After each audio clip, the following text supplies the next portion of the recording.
एक सज्जन railway station पर बैठे गाड़ी की प्रतीक्षा कर रहे थे। तभी जूते पॉलिश करने वाला एक लड़का आकर बोला, साहब बूट पॉलिश कर दूं? उसकी दयनीय सूरत देखकर उन्होंने अपने जूते आगे बढ़ा दिए। बोले, लो, पर ठीक से चमकाना। लड़के ने काम तो शुरू किया, परंतु अन्य पॉलिश वालों की तरह उसमें स्फूर्ति नहीं थी। वे बोले, कैसे ढीले ढाले काम करते हो, जल्दी जल्दी हाथ चलाओ। वह लड़का मौन रहा। इतने में दूसरा लड़का आया। उसने इस लड़के को तुरंत अलग कर दिया और स्वयं फटाफट काम में जुट गया। पहले वाला गूंगे की तरह एक और खड़ा रहा।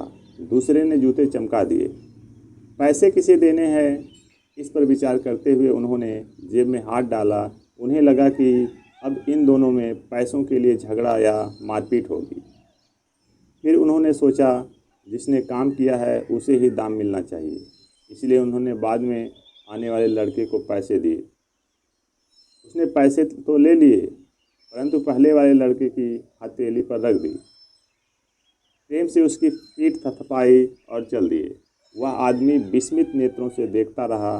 उसने लड़के को तुरंत वापस बुलाया और पूछा, यह क्या चक्कर है?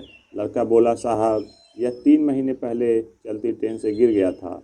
हाथ पैर में बहुत चोटें आई थी। ईश्वर की कृपा से बेचारा बच गया, नहीं तो इसकी वृद्धा माँ और बहनों का क्या होता। बहुत स्वाभिमानी है, भीख नहीं मांग सकता। फिर थोड़ा रुक कर वह बोला, साहब यहाँ जूते पॉलिश करने वालों का एक समूह है। उसमें एक देवता जैसे हम सबके प्यारे चाचा जी हैं, जिन्हें सब सत्संगी चाचा जी कहकर पुकारते हैं। वे सत्संग में जाते हैं और हमें भी सत्संग की बातें बताते हैं। उन्होंने ही यह सुझाव रखा है कि साथियों, अब यह पहले की तरह स्फूर्ति से काम नहीं कर सकता तो क्या हुआ? ईश्वर ने हम सबको अपने साथी के प्रति सक्रिय हित, त्याग भावना, स्नेह, सहानुभूति और एकत्व का भाव प्रकट करने का एक अवसर दिया है। जैसे पीठ, पेट, चेहरा, हाथ पैर भिन्न भिन्न दिखते हुए भी एक हैं, एक ही शरीर के अंग हैं, ऐसे ही हम सभी शरीर से भिन्न भिन्न दिखाई देते हुए भी एक ही आत्मा हैं।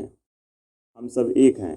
स्टेशन पर रहने वाले हम सब साथियों ने मिलकर तय किया कि हम अपनी एक जोड़ी जूते पॉलिश करने की आय प्रतिदिन इसे दिया करेंगे और ज़रूरत पड़ने पर इसके काम में सहायता भी करेंगे।